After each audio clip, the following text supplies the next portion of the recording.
Você provavelmente conhece a Barbie dos desenhos ou dos filmes, ou até mesmo a boneca que quase toda criança sonhava em ter. No vídeo de hoje eu vou falar sobre o casal Barbie e Ken, não o que você conhece, mas o casal que cometeu os piores crimes que chocaram o Canadá. E quem sou eu? Oi, eu sou a Lilia e esse é o Cadáver Frio.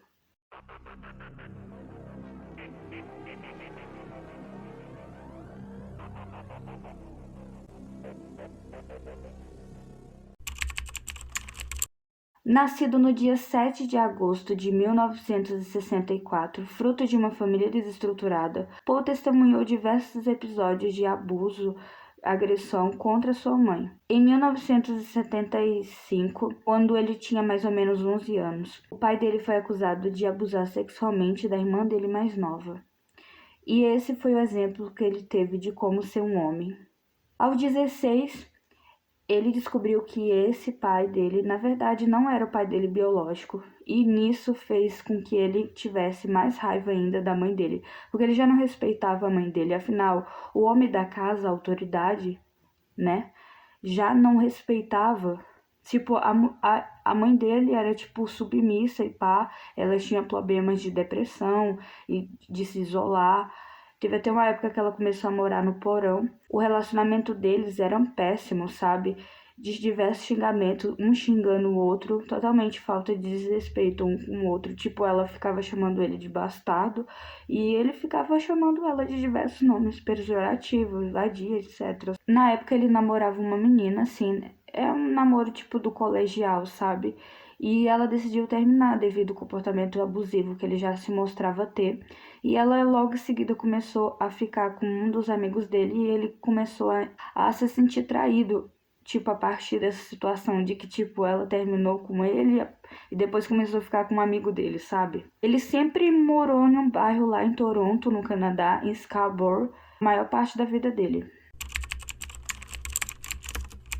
Em maio de 1987, uma jovem foi raptada em um ponto de ônibus perto da casa dos seus pais e foi brutalmente abusada.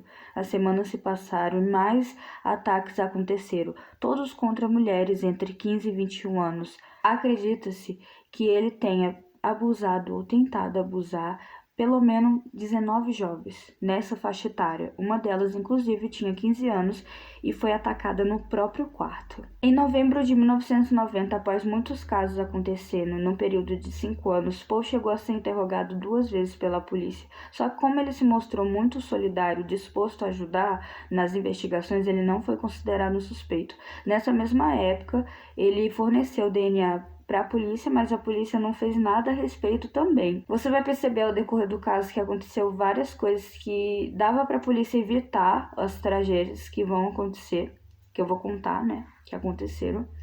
Só que não foi nada feito, sabe? Se você tá gostando do vídeo, não esquece de deixar seu like, aqui eu falo sobre diversos casos criminais que acontecem ao redor do mundo, tudo sobre filmes de terror e fatos desconhecidos. Então se inscreve aí.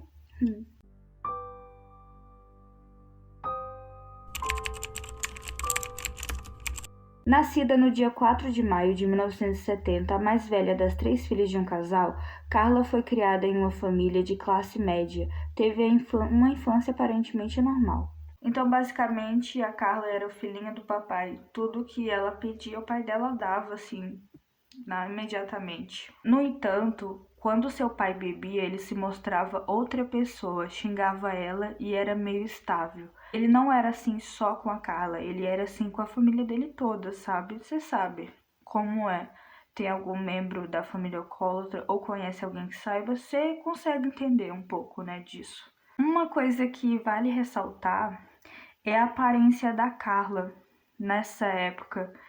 Pode perceber que antes dela conhecer ele, o Paul, ela tinha na época os cabelos cacheados, meio ondulado, né?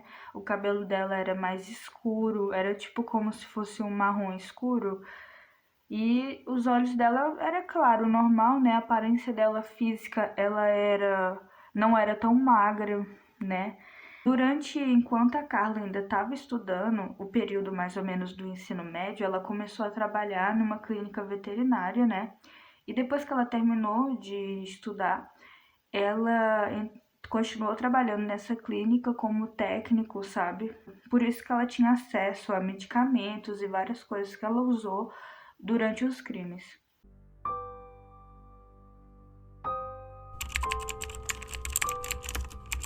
Em outubro de 1987, Paul Bernardo tinha 23 anos quando conheceu Carla Ramuka, que tinha 17 anos, enquanto ela visitava Scarborough para participar de uma conferência de pet shop. Ela estava no restaurante do hotel, provavelmente bebendo algo alcoólico, apesar de ser menor de idade. Os dois compartilharam uma atração imediata. Uma coisa que vale ressaltar aqui no filme Carla, que foi inspirado na história do Paul e da Carla, né? Tem uma cena específica do filme que mostra eles se conhecendo e o que acontece depois. Eu e minha amiga Peggy, uma amiga do trabalho, fomos a uma convenção em Toronto. Ficamos em um hotel. Sabe o que ele falou? A gente estava no restaurante bebendo. Olha aquilo. E paquerando os gatinhos. A Peggy se virou. Nossa, que gato. A primeira vez que eu vi o Paul. Não. Sei lá, pode parecer ingênuo, mas na hora eu fiquei sabendo que eu ia casar com ele. Eles estão vindo aqui? Ele era tão perfeito.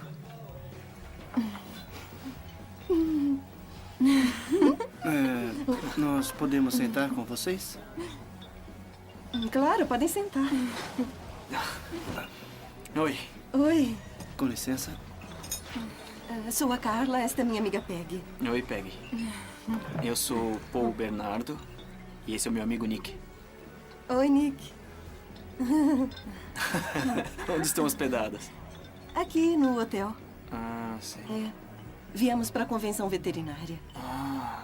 Por isso despertaram um animal em mim. Ah, essa foi demais. Gostei dessa. Vem cá. Ah!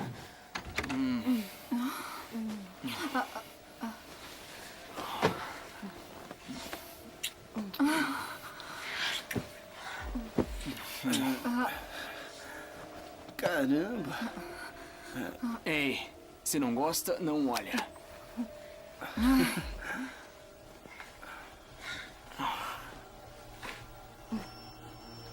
Você não achou isso meio arriscado?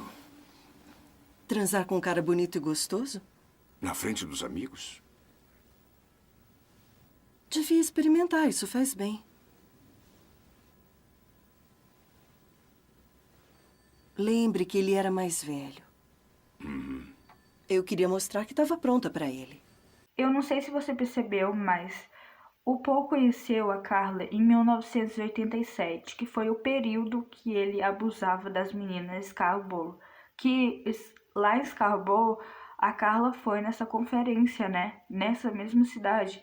E ela tinha exatamente 17 anos, era uma menor de idade. O Paul atacava jovens entre 15 e de 21 anos, então ela estava na faixa etária certa para ser uma possível próxima vítima dele, né? O que a gente já sabe que não foi isso que aconteceu. Durante o relacionamento deles, depois que eles começaram a namorar, o Paul contou pra ela que abusava de meninas em Scarborough. E ela basicamente ficou neutra, entendeu? Ela meio que incentivava ele a fazer as coisas, sabe? Tem uns momentos na história que você vai ver mais pra frente, esse tipo de coisa que ela incentivava ele a cometer coisas. Ele já era uma pessoa ruim e ela é como se fosse a alma gêmea dele, sabe? Incentivava ele a ser pior do que era. Depois que eles começaram a ter um relacionamento, o Paul frequentemente ia visitar ela na casa dela, que ela morava com os pais, né? As irmãs e tudo mais. Ele viajava de Scarborough até onde ela morava. Dá pra ver no mapa que era um pouco perto, mas um pouco longe, né? E aos poucos o Paul começou a controlar a vida da Carla. Ele começou a falar sobre o peso dela, começou a falar sobre o cabelo dela. Ela pegou todas essas coisas que ele já falou pra ela e ela levou como crítica construtiva, não como um relacionamento abusivo. Nessa época, o Paul trabalhava como contador em uma empresa, mas nos anos 90 ele perdeu o emprego e começou a contrabandear cigarros na fronteira entre o Canadá e os Estados Unidos. Vale ressaltar que a maioria dessas vítimas que eu vou falar a seguir foram gravadas enquanto os crimes estavam acontecendo.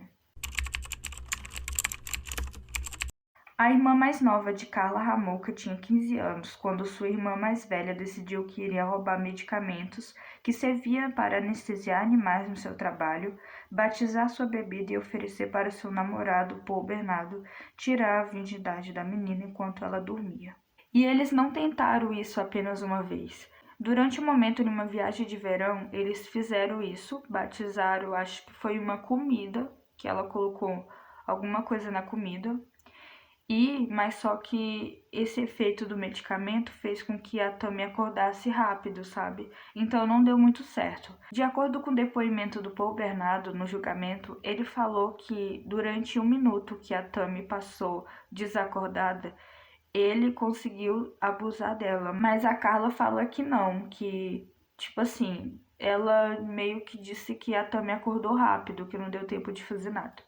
Em dezembro de 1990, perto do Natal, os seus pais dormiam no andar de cima. Tammy ficou inconsciente. Era a primeira vez que ela ingeria bebida alcoólica e ainda estava batizada pelos medicamentos que a Karla colocou na bebida. Karla segurou um pano molhado por um anestésico que ela roubou do seu trabalho e colocou sobre o nariz e boca da sua irmã mais nova. Enfim, você já sabe o que aconteceu, eu não vou narrar esses detalhes nojentos, né? Apenas vocês precisam saber que todo o crime foi filmado e que, por conta da bebida estar batizada e do pano estar encostado bem no nariz e na boca dela, ela ficou com queimaduras. Depois de uns minutos que ela ficou desacordada, ela começou a engasgar com o próprio vômito. Enquanto toda a cena era gravada e acontecia, aí rapidamente eles pararam, né, para tentar salvar a vida. Tipo, eles não queriam que ela morresse, né? O objetivo nunca foi matar ela. O objetivo era só desacordar ela para fazer as coisas ruins com ela. Depois que ela se engasgou com o próprio vômito, ela parou de respirar, né? Ela acabou falecendo. E eles limparam as evidências, né? Vestiram a menina de volta. E aí ligaram para a emergência, né? A emergência chegou, checou o corpo. A polícia deu o laudo como se fosse acidente, tipo como se ela tivesse morrido por beber demais, como se o álcool tivesse provocado a morte dela. E ignoraram totalmente a mancha que tinha no rosto dela, que eu acabei de falar. Se você gosta de casos criminais, a coisa mais comum que tem são psicopatas que aparentam ser pessoas normais, que sentem alguma coisa. Eles atuam conforme esperado, fingem sentir a dor da perda de alguém que eles mesmos mataram. Um exemplo disso é que no velório da Tammy, o Paul, ele acariciou o cabelo dela. Mano, quão bizarro é isso? A pessoa fazer coisas ruins contra outra, consequentemente matar ela no processo, ir até o velório, enterro, e mexer no corpo da pessoa que você fez mal, um corpo sem vida, tá ligado? Ele mexeu no cabelo dela e eu acho isso extremamente perturbador. Antes de enterrarem ela, eles jogaram uma foto deles lá. A polícia descobriu isso por conta que depois eles parece que fizeram o processo de desenterrar ela para fazer um novo processo para confirmar tudo isso, né? Porque eles descobriram que esse crime aconteceu por causa das fitas, das gravações. Então parece que, eu não tenho certeza, mas eu acho que eu li algo sobre eles terem desenterrado o corpo para fazer um novo processo de análise, né?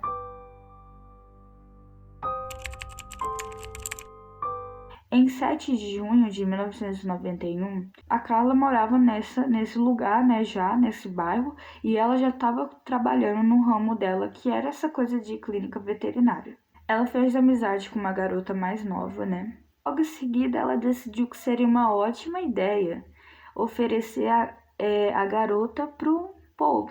Por que não, né? O Paul, ele via as garotas mais novas e ele começava a ficar obcecado. Tipo assim, querendo muito fazer esses crimes com essas garotas. Tanto que ele ficava falando em voz alta, assim, que o sonho dele era, tipo assim, ter uma fazenda para colocar diversas jovens virgens que ele pudesse fazer essas coisas. Então, no dia 7 de junho, a Carla Ramuca convidou essa amiga dela lá, né, para visitar eles na casa e tal. Ela tinha feito amizade com essa adolescente no local dela de trabalho e convidou ela para visitar sua casa nova, né? Depois de desmaiar por causa de uma bebida batizada, a Mocha disse a Bernardo que tinha um presente de casamento surpresa para ele, e os dois se filmaram enquanto abusavam ela, enquanto ela estava inconsciente. No dia seguinte, ela acordou com náuseas, só que ela foi embora da casa dele sem perceber, né, o que tinha acontecido com ela. A polícia descobriu esse caso foi por conta que, depois que acharam essas gravações, viram que tinha essa menina não identificada, né?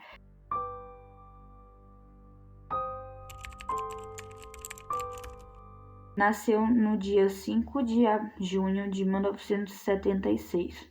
Ela tinha um irmão mais novo e pais que lutaram até o fim por seus direitos. Eu nem preciso dizer que ela era uma garota sorridente, dá pra ver na foto. No dia 14 de junho de 1991, Leslie foi até uma funerária por conta que na mesma semana ela tinha perdido um amigo dela em um acidente de carro. Nesse acidente, outras pessoas morreram também, só que ela conhecia mais esse amigo dela e ela decidiu comparecer no funeral. E após isso, um grupo de adolescentes se reuniram, tipo, numa floresta assim e tal, começaram a beber e se consolar, né? E aí, quando ela decidiu ir embora, já passava das 1 da manhã, né? E uns amigos dela acompanhou ela até a casa. Ela tentou entrar pelas portas lateral, só que ela percebeu que estava trancada. Então ela falou assim: olha, vocês podem ir embora, que eu vou tentar abrir a porta da frente. E eu vou ficar de boa, assim, vocês podem ir embora. E os amigos dela foram realmente embora. Se fosse na minha situação, eu acho que eu não iria embora, mas fazer o quê, né? Depois que ela percebeu que tanto a porta lateral como a da frente estava trancada e ela não conseguiu acordar a mãe dela, ela foi até um telefone público e ligou para uma casa de um amigo ou uma amiga, não é bem especificado. E ela pediu permissão para essa pessoa para dormir na casa dela, entendeu? Tipo, ela não conseguiu entrar na casa dela e foi tentar entrar em contato com algum tipo de amigo para ver se ela conseguia dormir, pelo menos segura, né? Só que essa pessoa acabou dizendo não por algum motivo. E após uma longa conversa, ela de novo voltou pra casa dela pra tentar de novo entrar, né? Nessa época, Leslie estava passando por aquela fase, assim, adolescente rebelde, sabe? Ela tava, tipo assim, saindo de casa, dormindo fora e pai e tudo mais. Por isso que a casa dos pais dela tava trancada.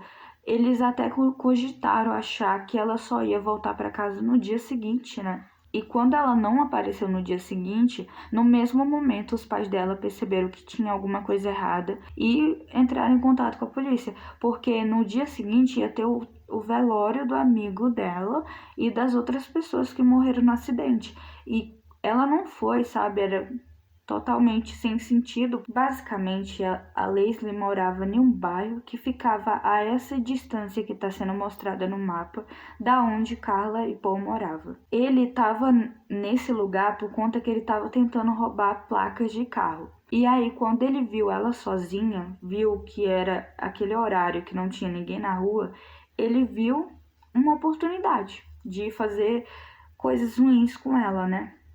E aí ele abordou ela, né, se mostrando assim uma pessoa atraente, bonita, tal. E aí ele ofereceu cigarro para ela e falou que estava dentro do carro. E ela foi com ele pegar o cigarro dentro do carro, só que chegando lá não tinha cigarro nenhum, né? Ele forçou ela a entrar no carro e raptou ela. Ah, não se preocupa com isso.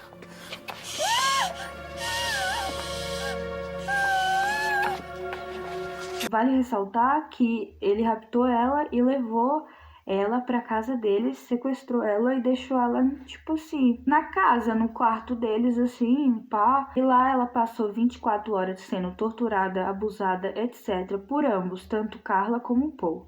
Quando ele chegou na casa, a Carla parece que tava dormindo. Aí, tipo, ele acordou ela, falou que tinha trago uma garota e ela nem... Ela, tipo assim, tanto faz, sabe? Uma coisa bem nojenta, sabe? Assim, de se chocar.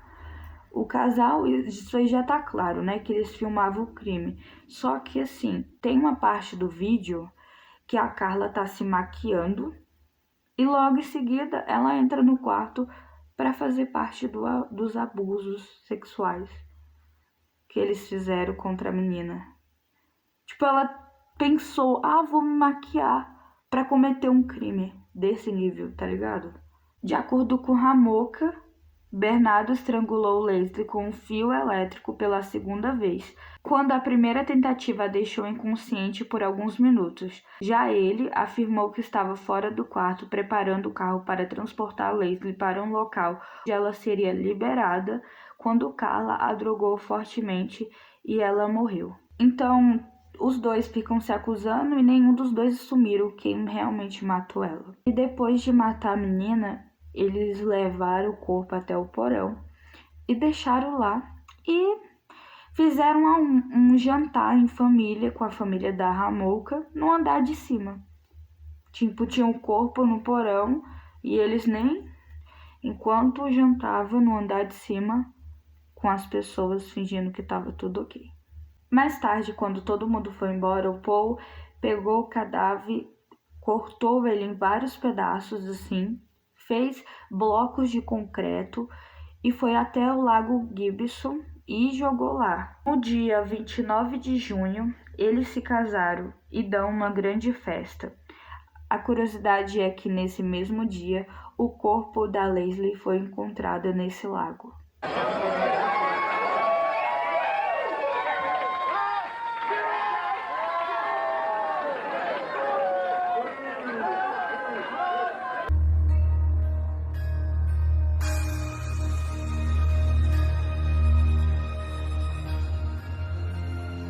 A lua de mel deles foram no Havaí. Eles fizeram uma viagem no final de junho até o início de agosto, mais ou menos, onde se suspeita que ele tenha praticado pelo menos um abuso por lá.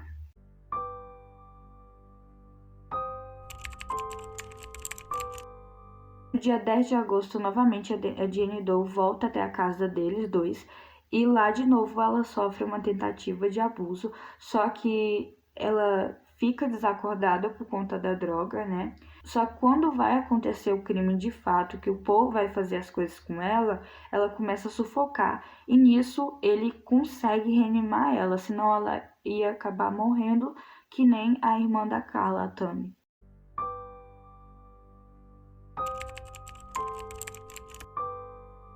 Nasceu no dia 10 de maio de 1976. Ela era uma garota que praticava várias atividades, como remo e patinação no gelo. No dia 16 de abril de 1992, enquanto ela voltava o trajeto que ela passava para voltar da escola católica, ela passava por uma igreja. E nesse trajeto, ela foi abordada pelo Paul e pela Carla. Vai descer esta rua e quando você chegar, vai... Quando ela desapareceu, chamou imediatamente a atenção dos familiares, dos amigos, porque às vezes ela até se apressava para chegar em casa para poder chegar, comer, né, e depois sair para passear com seu cachorro. O relatório do médico legista afirma que ela foi mantida em cativeiro por 3 dias, durante os quais Paul e Carlos se filmaram torturando e sujeitando a adolescente de 15 anos a diversos tipos de humilhações enquanto a forçava a beber grandes quantidades de álcool. Eles a assassinaram em 19 de abril de 1992. E de novo, após eles se livrarem do corpo, eles foram jantar com a família da Carla, foram jantar com os Ramoka. Em 30 de abril de 1992, o corpo da vítima foi encontrado nu e com os cabelos cortados em uma vala ao longo da estrada rural.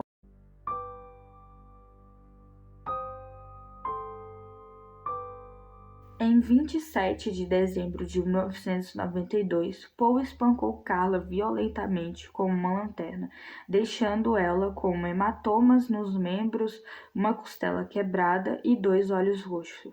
No entanto, ela voltou a trabalhar no dia 4 de janeiro de 1993, alguns dias depois disso ter acontecido. E aí ela inventou para os amigos, colegas de trabalho, parentes dela, inventou que ela tinha sofrido um acidente de trânsito. Os seus colegas de trabalho não acreditaram, na verdade ninguém acreditou nessa história, né? Então eles ficaram em cima dela, falando para ela ir no hospital, e ela acabou indo. Aí a Carla decidiu contar toda a verdade para a polícia e o Paul foi preso brevemente, né? E por pura coincidência, as amostras do DNA que o Paul tinha dado para a polícia há mais ou menos 3 anos atrás, elas foram examinadas e perceberam que o Paul Bernardo era o estuprador de Scarborough e agora ele era suspeito de matar as meninas também, né? Imagina comigo, a mulher chegou lá, para a polícia, ela era só uma vítima de agressão. Ela começou a contar de todos os crimes do Paul.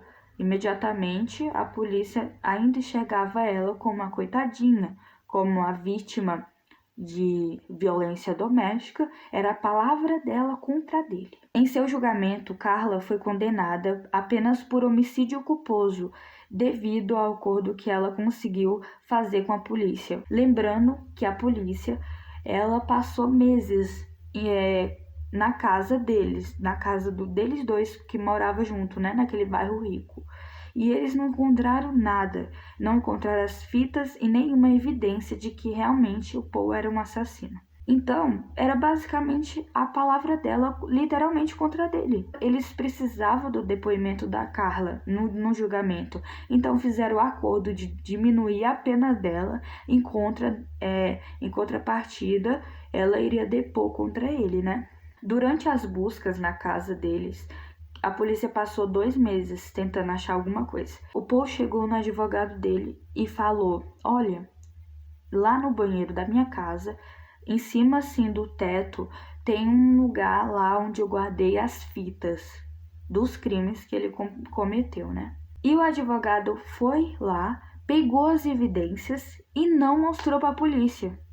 Então o advogado cometeu um crime, né? Ela escondeu as provas e basicamente depois de um tempo ele saiu, ele parou de defender o Paul e o próximo advogado que entrou para defender o Paul no julgamento, ele sim fez o certo. Ele pegou as provas, foi lá e entregou para a polícia. E a polícia, lá com a cara de palhaço, vendo que no final ela que foi trouxa.